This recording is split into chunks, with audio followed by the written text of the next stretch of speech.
Dunque, vi leggo un articolo pubblicato sul Corriere del Veneto. Vi ricordo sempre, qualche volta comprate i giornali quotidiani, compratelo, magari una volta alla settimana, qualche articolo leggetelo. Ecco, chiuso questo piccolo spot verso la carta stampata, vi leggo questo articolo che è stato pubblicato sul Corriere del Veneto di domenica a firma della giornalista Monica Zicchiero. Viola Daspo e allontanamento familiare, poi aggredisce i carabinieri, 2 punti, arrestato. Ha violato il Daspo che lo tiene lontano da Chioggia e ha aggredito i carabinieri, arrestato e processato per direttissima, difeso dall'avvocato Mauro Serpico, il famoso avvocato Mauro Serpico. Il giovane 25enne, noto alle cronache per spaccate, furti, aggressioni, ora risiede a Pelestrina e non ha fonti di reddito. Ieri in udienza ha spiegato al giudice che venerdì pomeriggio era andato all'imbarcadero per andare a Chioggia a trovare il suo secondo figlio, lattante da 4 mesi. I marinai lo hanno riconosciuto e hanno allertato i militari. I marinai lo hanno riconosciuto e hanno allertato i militari. Ecco, allora, i marinai non hanno allertato proprio nessuno, e lo dico non per fare lo spaccone o per prendermi, non so se è un merito, lascio gli altri chi ci segue se è un merito o meno. Chi ha allertato i carabinieri è stato il sottoscritto.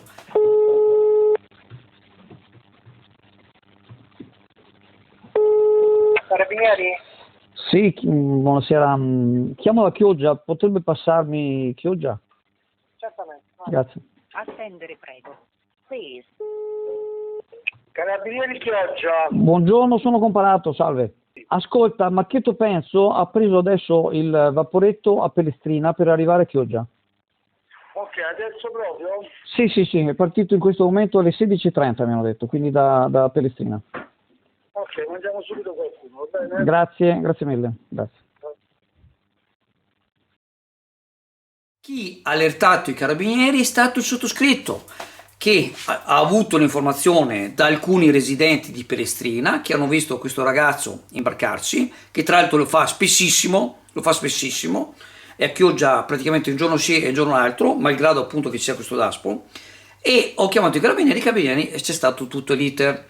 Allora, alla signora Monica Zicchiero, giornalista del Corriere del Veneto, con tutto rispetto, mi permetto, scrivendo una cosa del genere, mettiamo anche che sia vero, che non è vero, ok? Quindi ha riportato un'informazione, lo dico, non voglio fare il presuntuoso, ma ha riportato un'informazione non vera, ma espone i marinai, i marittimi, il personale della CTV a ritorsioni da parte di questo soggetto, che fa parte di tutto una ressemblance, come si dice, di soggetti malavitosi che sono a Chioggia, che ne fanno di tutti i colori. Quindi, quando io non avrei mai detto pubblicamente sono stato io a chiamare i carabinieri, perché intanto è da spacconi, onestamente. In questo caso preferisco farlo perché spero che si capisca che i marinai e la CTV non c'entrano niente. Dovrebbero, a mio avviso, come questo mette piede in battello, chiamare immediatamente i carabinieri.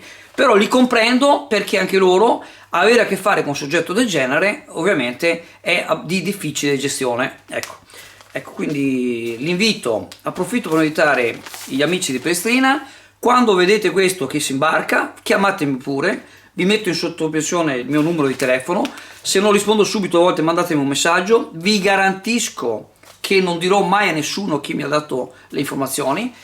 Ecco, concludo dicendo: io non ce l'ho con questo ragazzo, io spero veramente che questo ragazzo possa trovare un barlume di luce e riuscire a mettersi sulla retta via.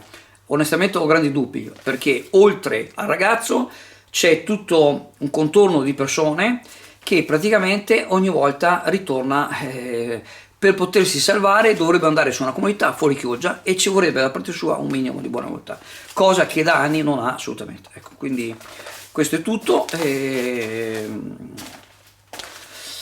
Ripeto, non possiamo dare spazio a questa gente, non dobbiamo dargli nessuna possibilità di continuare a comportarsi in modo malavitoso.